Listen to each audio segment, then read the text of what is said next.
नमस्कार विद्यार्थी मित्र हो. मागच्या वेळेस आपण 216 नंबरचा मानसशास्त्राचा पेपर जो आहे SYBAला त्याच्यातील घटक 1 आणि घटक 2 बघितलेला होता.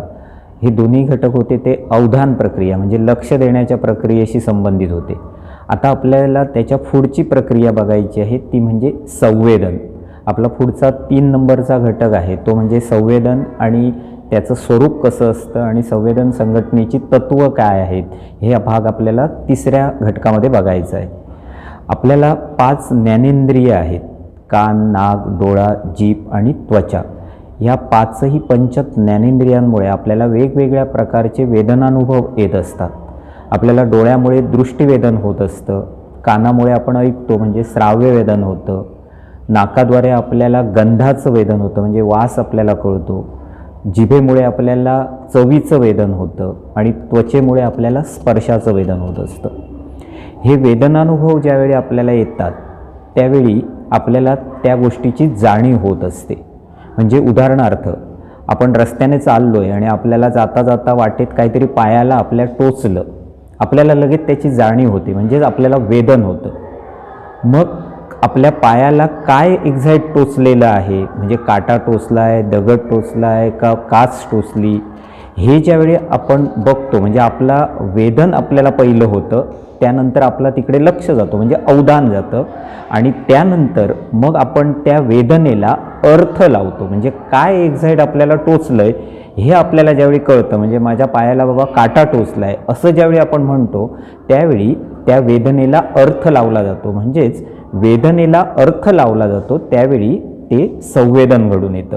म्हणजेच वेदन अधिक अर्थ बरोबर संवेदन अशी साधी सोपी संवेदनेची व्याख्या आहे.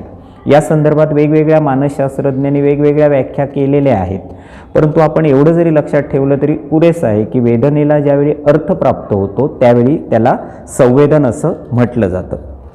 हे जे वेदन आहे ती वेदनाची प्रक्रिया केव्हा संपते आणि संवेदन केव्हा सुरू होते हे सांगणं थोडंसं अवघड आहे, कारण ही प्रक्रिया एकमेकांमध्ये इतकी एकजूट झालेली असते ना की ती आपल्याला वेगळी दाखवता येत नाही. त्या संदर्भात वुडवर्थ याने एक संवेदनेच्या संदर्भात व्याख्या केलेली आहे की सांकेतिक खुणांच्या अर्थाचे आकलन होणे म्हणजे संवेदन होय. म्हणजे काही सांकेतिक खुणांच्या माध्यमातून आपल्याला अगोदर जे काही वेदनानुभव आलेले असतात, आपले प्रत्येकाचे काही ना काहीतरी पूर्वानुभव असतात, त्या पूर्वानुभवाच्या आधारे आपण बरोबर त्याला अर्थ लावण्याचा प्रयत्न करत असतो. आपल्या पायाला अगोदर कधीतरी काटा टोचलेला असतो किंवा काच टोचलेली असते, आपल्याला बरोबर त्या अनुभवाच्या आधारे आपल्या पायाला एक्झॅक्ट काय टोचलं हे न बघता सुद्धा आपल्याला कळू शकतं. म्हणजेच वेदन केव्हा संपतं आणि संवेदन केव्हा सुरू होतं हे सांगणं थोडंसं अवघड आहे, कारण ही प्रक्रिया एकमेकांमध्ये मिक्स झालेली असते. या संदर्भात वेदन आणि संवेदन याच्यातला जर फरक आपल्याला सांगायचा झाला तर वेदन सुरुवातीला होतं आणि नंतर संवेदन घडून येत असतं. त्याचबरोबर वेदन प्रक्रियेमध्ये कोणताही अर्थ नसतो म्हणजे आपण जे वेदनानुभव घेतो त्याला अर्थ नसतो, परंतु ज्यावेळी त्याला अर्थ प्राप्त होतो त्यावेळी ती प्रक्रिया संवेदन होते म्हणजे ती अर्थपूर्ण प्रक्रिया होते. म्हणजे वेदनेला अर्थ नसतो आणि संवेदनेला अर्थ असतो. म्हणजे अशा पद्धतीने आपल्याला फरकसुद्धा सांगता येईल. या संवेदन प्रक्रियेचं विश्लेषण करण्यासाठी काही मुद्दे सांगितलेले आहेत की जे तुमच्या पुस्तकामध्ये आहेत. त्याच्यातला पहिला मुद्दा आहे तो म्हणजे आदायक प्रक्रिया आहे. मगाशी मी तुम्हाला म्हणालो की आपली ही 5 ज्ञानेंद्रिय आहेत, त्या 5 ज्ञानेंद्रियांच्या माध्यमातून जरी आपल्याला वेगवेगळे वेदनानुभव येत असले तरी हे वेगवेगळे वेदनानुभव आपण घेत असताना सुद्धा ते एकत्र असतात. उदाहरणार्थ आपण गुलाबाचं फूल बघितलं, आपल्याला त्याचं डोळ्याच्या माध्यमातून दृष्टिवेदन होतं, परंतु त्याच वेळेस आपण ज्यावेळी गुलाबाचं फूल बघतो त्यावेळी आपल्याला त्याचा वास येतो म्हणजे गंधाचं पण आपल्याला ज्ञान होत असतं. म्हणजे नाकाद्वारे आपल्याला गंधवेदन ॲट ए टाईम होतं. त्याचबरोबर हातात जर आपल्याला ते गुलाबाचं फूल लागलं तर आपल्याला त्वचेच्या माध्यमातून ते ओळखता येतं. म्हणजेच आपण ॲट ए टाईम सगळी ज्ञानेंद्रिय आपली आहेत ती त्याच्यातून अनुभव घेत असतात. म्हणून ही जी सगळी प्रक्रिया आहे ती आपल्या अनुभवांचे किंवा ह्या संवेदन प्रक्रियेची आदायक प्रक्रिया आहे. म्हणजे आपल्याला आपल्या सर्व इंद्रियांच्या माध्यमातून त्यामध्ये असणाऱ्या पेशींच्या माध्यमातून आपल्याला त्याचे रंग, गंध, स्पर्श याचं सगळं आकलन होत असतं, म्हणून ती आदायक प्रक्रिया आहे. दुसरा मुद्दा आहे तो म्हणजे एकीकरणाची प्रक्रिया. आपण काही घटक असतात ते एकीकरण करून सुद्धा बघत असतो. उदाहरणार्थ तुरटी आणि खडीसाखर तुमच्या समोर ठेवली तर आपल्याला पटकन ओळखता येत नाही. म्हणजे तुरटी सारखी दिसते आणि खडीसाखरही सारखी दिसते, परंतु ज्यावेळी आपण त्याचा स्वाद घेतो, म्हणजे आपण त्याची टेस्ट घेतो, त्यावेळी मग आपल्याला कळतं अरे तुरटी ही तुरट लागते आणि खडीसाखर ही गोड लागते. मग त्याच्यावरनं आपण ती ओळखू शकतो. म्हणजे अशा पद्धतीने ती जरी दिसायला सारखी असली तरी सुद्धा आपल्याला ओळखताना मात्र ती काय होते, दुसऱ्या एखाद्या इंद्रियाचा वापर करावा लागतो. जसं इथे आता चवीचा म्हणजे आपल्या जिभेचा वापर करावा लागतो. म्हणजेच ही प्रक्रिया मुळातच एकीकरणाची सुद्धा आहे. तसंच ही प्रतिकात्मक प्रक्रिया आहे. म्हणजे आपल्याला जे जे काही अनुभव येत असतात, आपल्या ज्या वस्तूशी भावना जोडलेल्या असतात, तर तशा पद्धतीने आपण त्या गोष्टीकडे बघत असतो. म्हणजे प्रतिकात्मक स्वरूपात सुद्धा बघत असतो. उदाहरणार्थ आपल्याला एखाद्या मित्राने घड्याळ भेटवस्तू दिलेली आहे, ते घड्याळ आपण हातात बांधलेलं असलं की आपल्याला त्या मित्राची आठवण येते, किंवा त्याच्याबरोबर आपण जे काही अनुभव घेतलेले असतात, सहवास केलेला असतात, त्याच्याबरोबरच्या काही आठवणी असतात, ते मित्राचं नाव आठवलं तरी आपल्याला त्या आठवणी जागृत होतात आपल्या. म्हणजेच ते प्रतिकात्मक स्वरूपामध्ये आपण बऱ्याचशा गोष्टींचा अनुभव घेत असतो. त्याचबरोबर ही प्रक्रिया भावनात्मक प्रक्रिया पण आहे. म्हणजे आपल्या भावना त्याच्याशी जोडलेल्या असतात. आपल्या सुखदुःखाच्या भावना खूप आहेत. भावनांमुळे तर आपल्या जीवनाला अर्थ येत असतो, परंतु ज्या सुखदुःखाच्या भावना आहेत त्या बऱ्याच वेळा आपण अनुभवत असतो. समजा एखाद्या शेजाऱ्याशी आपण भांडलेलो असू किंवा त्याच्याशी आपलं पटत नसेल आणि तो शेजारी आपल्याला दिसला तर आपल्या मनामध्ये पटकन दुःख भावना निर्माण होते.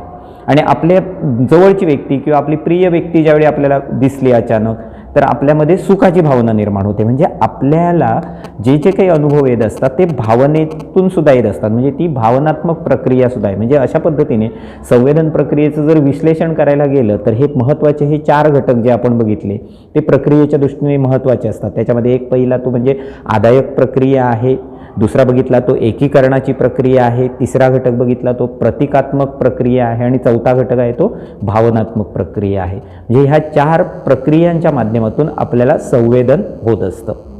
आता ह्या संवेदन प्रक्रियेवरती कोणकोणते घटक परिणाम करतात, म्हणजे कोणकोणत्या घटकांवरती आपलं संवेदन अवलंबून असतं, तर त्याच्यातला पहिला घटक आहे तो म्हणजे संवेदनाचा सन्निवेशावरचा परिणाम. म्हणजे संवेदनावर सन्निवेश, जो म्हणजे सन्निवेश म्हणजे इन्व्हायरमेंट ज्याला आपण वातावरण म्हणतो, त्या वातावरणाचा आपल्यावरती परिणाम होत असतो. म्हणजे आपण ज्या वातावरणामध्ये आहोत त्या वातावरणानुसार आपण त्या गोष्टीचे अनुभव घेत असतो. आणि त्यामुळे वातावरणाला जोडून काही सूचना असतील तर त्या सूचनांप्रमाणे परत आपण त्या गोष्टीकडे बघत असतो. इथे तुमच्या पुस्तकामध्ये 2 वर्तुळं काढलेली आहेत आणि त्याला मध्ये लाईन जोडलेली आहे. ती बघितल्यानंतर आपल्याला पटकन चष्म्याचा आकार कसा दिसतो, म्हणजे गांधीजींच्या डोळ्यावरचा चष्मा आपल्याला पटकन आठवतो. म्हणजे अशा पद्धतीने आपल्याला त्या वातावरणाचा, म्हणजे जर गांधीजींचा फोटो असेल आणि अशा पद्धतीची आकृती असेल तर आपण पटकन गांधीजींचा फोटो म्हणू शकतो. तर अशा पद्धतीने आपण काही गोष्टींचा आपल्यावरती परिणाम होत असतो. दुसरा भाग आहे तो म्हणजे संवेदनावर पूर्वानुभवाचा आणि पूर्वसंस्काराचा सुद्धा परिणाम होत असतो. आपल्याला पूर्वी काय अनुभव आलेले आहेत, एखाद्या व्यक्तीविषयी, वस्तूविषयी, घटनेविषयी आपल्याला जे काही बरे वाईट अनुभव येतात त्यानुसार आपण त्या गोष्टीचा अर्थ लावण्याचा प्रयत्न करत असतो. आणि उदाहरणार्थ समजा एखादा तुमचा मित्र असेल आणि त्याच्याबरोबर जो तुम्हाला वाईट अनुभव आलेला असेल, त्याच्याबरोबरचा पूर्वानुभव तुमचा चुकीचा असेल तर आपल्याला तशा पद्धतीचे अनुभव त्याच्याबरोबर येत असतात. म्हणजे इथे पुस्तकात तुमच्या खूप चांगलं उदाहरण दिलेलं आहे. एखादी कोट्यावधी असणारी व्यक्ती आहे आणि तिला 1 रुपया जर दिला तर तिला त्याचं काही मूल्य वाटणार नाही, परंतु एखाद्या गरीबाला तो 1 रुपया दिला तर त्याला मात्र त्याचं खूप मोठं मूल्य वाटू शकतं. म्हणजेच त्या परिस्थितीनुसार सुद्धा किंवा पूर्वानुभवानुसार सुद्धा त्या व्यक्तीला त्याचे अनुभव येत असतात. त्याचबरोबर आपल्यावर काही पूर्वसंस्कार झालेले असतात. घरातून आपण जे काही संस्कार घेत असतो, कोणीतरी आपल्याला एखादी वस्तू दिली तर आपल्याला ती घेताना कसं तरी वाटतं. म्हणजे आपले जे काही अनुभव असतील, पूर्वसंस्कार झालेले असतील तर त्याचाही परिणाम होत असतो. तसाच तिसरा घटक एक संवेदनावर परिणाम करतो तो म्हणजे संदर्भ. कोणता संदर्भ आहे त्यानुसार सुद्धा परिणाम होत असतो. आपण शाळेमध्ये असताना सगळ्यांनी हा अनुभव घेतलेला असेल. शाळेला अचानकपणे सुट्टी मिळाली किंवा 2 तास झाले आणि अचानकपणे सुट्टी जाहीर केली तर आपल्याला प्रत्येकाला त्यावेळी शाळेत जात असताना आनंद वाटत असतो की शाळेला सुट्टी मिळाली. समजा शाळेमध्ये तुमच्या कोणतरी शाळेचे डायरेक्टर असतील किंवा कोणतरी नेते मंडळी असतील आणि ते एक्सपायर झालेत म्हणजे वारलेत आणि तुम्हाला सुट्टी दिली. आता सुट्टी डिक्लेअर केल्यानंतर मनातून जरी आनंद झालेला असला तरीसुद्धा आपण कधी टाळ्या वाजवतो का? चला बाबा एखादे नेते एक्सपायर्ड झालेत, वारलेत आणि आपल्याला सुट्टी मिळाली, तर सुट्टी मिळाल्याचा आनंद असतो आपल्याला, परंतु आपण टाळ्या वाजवत नाही. तेच मात्र जर तुम्हाला शाळेमध्ये तुमच्या शाळेने कुठच्या तरी स्पर्धेमध्ये भाग घेतलेला होता आणि त्या खेळामध्ये तुमच्या शाळेला खूप चांगलं बक्षीस मिळालेलं आहे आणि म्हणून तुम्हाला ती बातमी कळली आणि त्याच्यासाठी तुमची शाळा आज सोडली जाते, असं जर तुम्हाला कळलं तर तुम्ही टाळ्या वाजवत बाहेर पडणार. म्हणजे आपण टाळ्या वाजवणं ही एकच प्रक्रिया असली किंवा एकच आपली कृती असली तरी ती त्या त्या संदर्भानुसार आपण करत असतो. उगाच कुठेही आपण हसत नाही, कुठेही आपण टाळ्या वाजवत नाही. तिथे तिथे जसा जसा संदर्भ असेल तसं तसं आपण वागत असतो.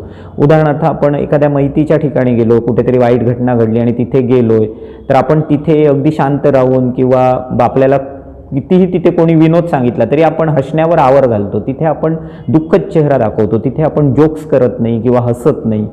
आणि कुठेतरी आनंदाच्या चांगल्या पार्टीला गेलेलो आहोत, लग्न समारंभाला गेलो आहे, तिथे आपण पाडलेल्या चेहऱ्याने राहत नाही. म्हणजे तिथे आपण आनंद व्यक्त करत असतो. म्हणजे त्या त्या संदर्भानुसार आपण वागण्याचा प्रयत्न करत असतो. म्हणजे हा घटक सुद्धा संवेदनावरती परिणाम करणारा असतो. त्यानंतर पुढचा घटक आहे तो म्हणजे संवेदनावर सूचनांचा परिणाम होतो. सूचना आपल्याला कशा मिळत आहेत त्यानुसार आपल्याला संवेदन होत असतं. या संदर्भामध्ये एक मोठा प्रयोग झालेला होता. अमेरिकेमध्ये एका कैद्याला फाशीची शिक्षा झालेली होती आणि ती फाशीची शिक्षा झालेली असताना त्या कैद्याला सूचना देण्यात आली की अरे तुला आता डोळे बंद केले जातील आणि तुला तो समोर कोबरा दिसतोय, तो कोबरा तुला चावेल आणि त्यानंतर मग तू लगेच मरून जाशील. म्हणजे रेग्युलर जी फाशी दिली जाते लटकवून तशी तुला न देता त्याला कोबरा दाखवला आणि त्याला तुझे डोळे बांधले जातील आणि तो कोबरा तुला चावेल आणि मग तू मरणार आहेस अशी सूचना दिली. ती सूचना दिल्यानंतर त्याचे डोळे बांधले, त्याला कोबरा दाखवलेला होता आणि तो कोबरा प्रत्यक्षात त्याला चाववला नाही, पण त्याला तिथे पिना असतात, सेफ्टी पिना, त्या कोबऱ्या जसं चावू शकतो तशा पद्धतीने ते 2 पिना त्याच्या हाताला टोचल्या. आणि आश्चर्य म्हणजे अगदी 2 मिनिटामध्ये त्याचा मृत्यू झाला. त्याला फक्त एवढंच सांगितलेलं होतं की तुला कोबरा चावणार आहे, परंतु त्याला प्रत्यक्षात कोबरा न चावता सुद्धा त्याचा मृत्यू झाला. म्हणजे माझं सांगण्याचा तात्पर्य एवढाच की आपल्या मेंदूमध्ये अशी काही विचार प्रक्रिया असते की सूचनांचा त्याच्यावरती इफेक्ट होत असतो. म्हणजे सूचनानुसार सुद्धा आपण त्याला संवेदनेला म्हणजे वेदनेला अर्थ लावत असतो. म्हणून ही संवेदन प्रक्रिया आहे ही सूचनांवरती अवलंबून असते. आणि महत्त्वाचं म्हणजे नंतर हे सिद्ध झालं की आपली विचार प्रक्रिया जी असते ना ती किती परिणाम आपल्यावरती करते बघा. की कोबरा न चावून सुद्धा त्या कोबऱ्याचं विष मात्र त्याच्या पूर्ण अंगामध्ये भिनलेलं होतं. ज्यावेळी त्याचं पोस्टमार्टम करण्यात आलं त्याच्या बॉडीचं, त्यावेळी असं आढळलं की त्याच्या अंगामध्ये कोबऱ्याचं विष आहे. म्हणजे आपल्या विचार प्रक्रियेमध्ये इतकी ताकद असते की आपण आपल्याच मनामध्ये विषसुद्धा निर्माण करू शकतो. म्हणून कायम थिंक पॉझिटिव्हली, बिहेव पॉझिटिव्हली प्रत्येक माणसाने राहिलं पाहिजे. आपण बऱ्याच वेळा निगेटिव्ह विचार करत असतो आणि त्याचे साईड इफेक्ट्स आपल्यावरती होत असतात. तर सूचनांचा परिणाम आपल्यावरती खूप मोठा होत असतो आणि त्यानुसार आपल्याला संवेदन होत असतं.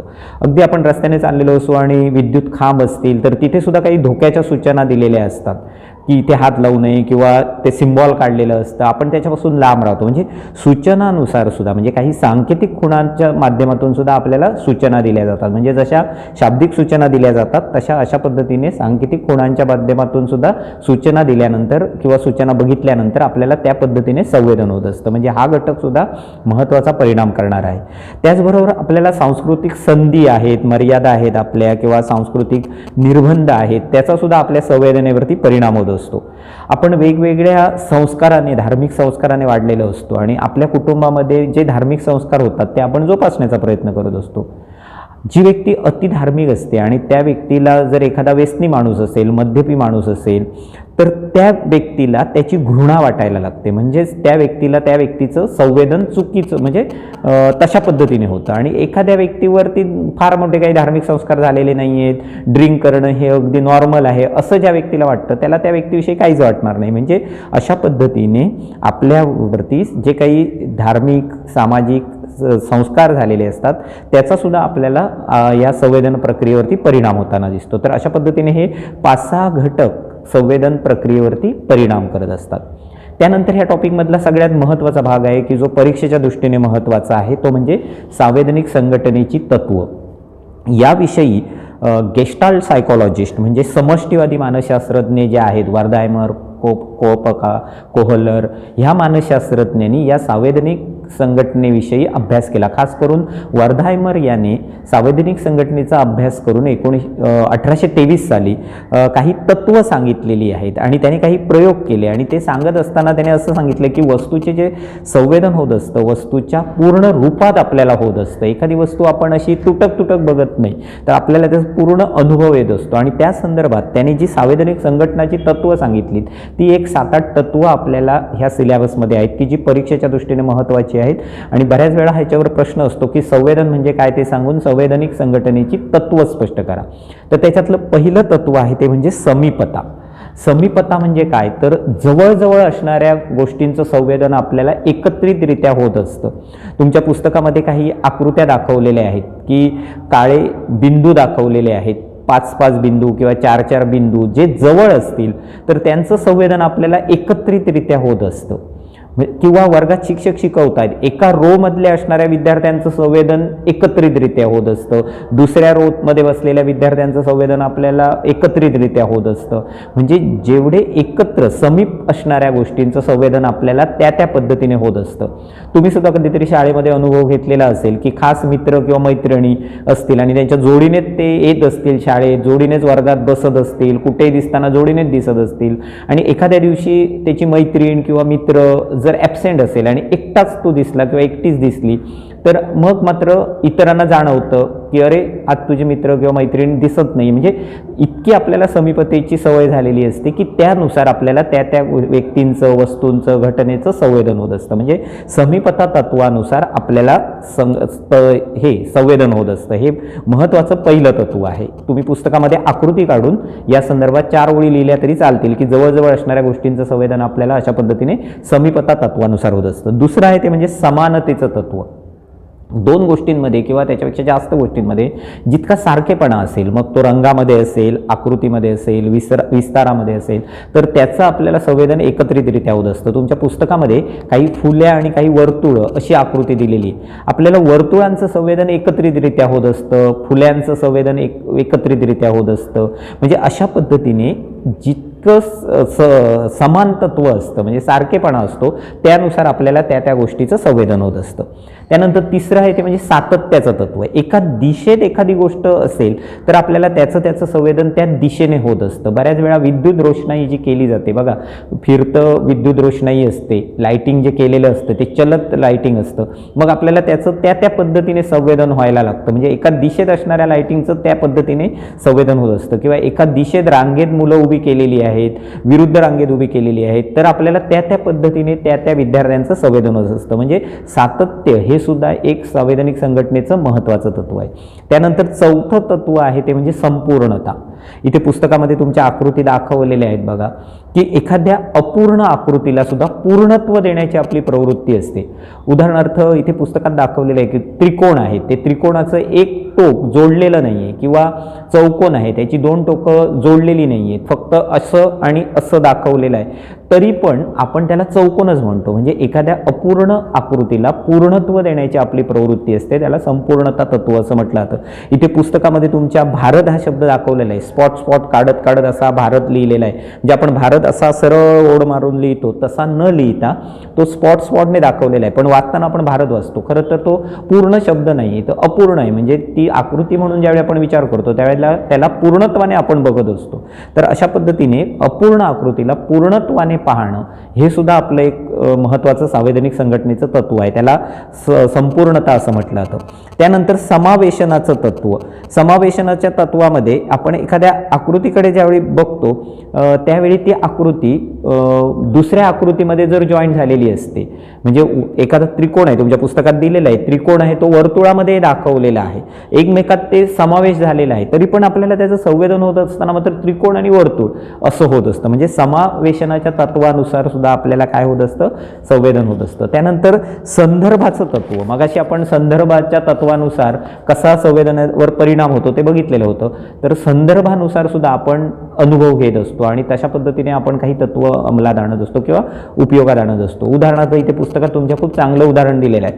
वर हा शब्द वेगवेगळ्या पद्धतीने वापरला जातो. उदाहरणार्थ इथे बघा, मी वाचून दाखवतो ते. आपण वर संशोधनाला निघाला वाटतं, अशा वेळेस वर हा शब्द आपण वेगळ्या अर्थाने इथे अनुभवतो. म्हणजे तुम्ही नवरदेव बघायला चाललेला आहे ह्या अर्थाने. कशाला आताच वर जाण्याची इच्छा करतोय असं ज्यावेळी आपण म्हणतो त्यावेळी आपण वेगळ्या अर्थाने वर हा शब्द वापरला. किंवा टेबलावर काय पदार्थ आहे असं ज्यावेळी म्हणतो त्यावेळी वर हा शब्द आपण इथे वेगळ्या पद्धतीने वापरला. म्हणजे वर हा एकच शब्द, पण आपण वापरताना तो कोणत्या संदर्भात वापरतोय तसा तसा त्याचा अर्थ बदलत असतो. आपल्याला असेच अनुभव व्यक्तिनिहाय सुद्धा येत असतात. एखादी व्यक्ती आपल्याला शाळा कॉलेजेसमध्ये असताना तो मित्र असतो, परंतु नंतर एखाद्या ठिकाणी तो जॉब करतो, पोलीस झाला, तर आपण त्याला त्या भूमिकेतून बघतो. किंवा नंतर वेगळ्या भूमिकेतून जर तो आपल्याकडे आला तर आपला किती जवळचा मित्र असला तरी त्याला आपण त्या भूमिकेतून नंतर ज्याला आपण अरेतुरे करत होतो त्याला आपण त्यावेळेस रिस्पेक्टिव्हली बोलायला लागतो. म्हणजे त्या संदर्भानुसार काय होत असतात, आपल्याला संवेदन होत असतं. म्हणून ते सुद्धा एक महत्त्वाचं तत्व आहे. त्यानंतर 7वं तत्व आहे ते म्हणजे आच्छादनाचं तत्व. काही काही गोष्टी एकामेकामध्ये आच्छादित झालेल्या असतात. तुमच्या पुस्तकामध्ये त्रिकोण काढलाय, त्याच्या बाजूला वर्तुळ काढलंय, पुन्हा एक षटकोन काढलाय, अष्टकोन काढलाय. म्हणजे एकात आपल्याला अशा पद्धतीने आच्छादित भाग झालेला दिसतो. ह्याचं उत्तम उदाहरण आपल्याला देता येईल. कधी जर तुम्ही पुण्यात गेला तर पुण्याला दगडूशेठ गणपती आहे किंवा जे सार्वजनिक गणपती आहे तिथे डेकोरेशन केलं जातं ना, ते डेकोरेशन मंदिराचं आणि असा एखादा भाग केला जातो की तिथे लाइटिंग असं केलेलं असतं की आपण मंदिराच्या खूप गाभाऱ्यात चाललोय, परत बाहेर येतोय, असं आपल्याला ते लाइटिंगचे इफेक्ट दिसतात. म्हणजे हे आच्छादनाचं तत्व आहे. म्हणजे एखादी गोष्ट आच्छादित करून ती आपण अनुभवत असतो. म्हणजे अशा पद्धतीने हे आच्छादनाचं तत्व सुद्धा आपल्याला संवेदनिक संघटनेमध्ये महत्त्वाचं आहे. त्यानंतर दिशेमुळे येणारं संवेदनिक संघटन, मगाशी आपण बघितलेलं होतं परिणाम करणाऱ्या घटकांमध्ये की कोणत्या दिशेने ह्या गोष्टी घडतात तशा पद्धतीने आपल्याला अनुभव येत असतो. लाईटिंगचं उदाहरण देता येईल आपल्याला. चलत विद्युत लाईट असते ती एका विशिष्ट दिशेने जात असते किंवा असे कर्व घेऊन जात असते, त्यावेळी आपल्याला त्याचं तशा पद्धतीने संवेदन होत असतं. तर अशा पद्धतीने लाईटिंगचं कधी कधी आपल्याला सरळ ओळीत संवेदन होतं, कधी गोलाकार होतं, कधी अर्धवक्राकार होतं, कधी इंग्रजी एस आकारासारखं होत असतं. म्हणजे अशा पद्धतीने आपल्याला ह्या दिशेमुळे सुद्धा संवेदन होत असतं. तर अशा पद्धतीने ही संवेदनिक संघटनेची 8 तत्व आहेत. त्याच्यामध्ये समीपता, समानता बघितलं आपण, त्याचबरोबर संपूर्णता बघितलं, सातत्याचं तत्व बघितलं, समावेशनाचं तत्व बघितलं, संदर्भाचं तत्व बघितलं, आच्छादनेचं तत्व बघितलं आणि दिशेमुळे येणारं तत्व बघितलं. तर अशी ही 8 तत्वानुसार आपल्याला संवेदन प्रक्रिया होत असते. तर अशा पद्धतीने वर्धायमर, कोहलर, कोहोपका यांनी ही संवेदनिक संघटनेची तत्व सांगितलेली आहे. ह्याच्यावरती हमखास प्रश्न विचारला जातो, व्यवस्थित करून ठेवा. हा आपला 3रा घटक होता. यात संवेदन प्रक्रियेवरती पुढच्या काही महत्त्वाच्या संकल्पना आहेत त्या 4थ्या घटकामध्ये आहेत. तो भाग आपण नंतर बघूया. धन्यवाद.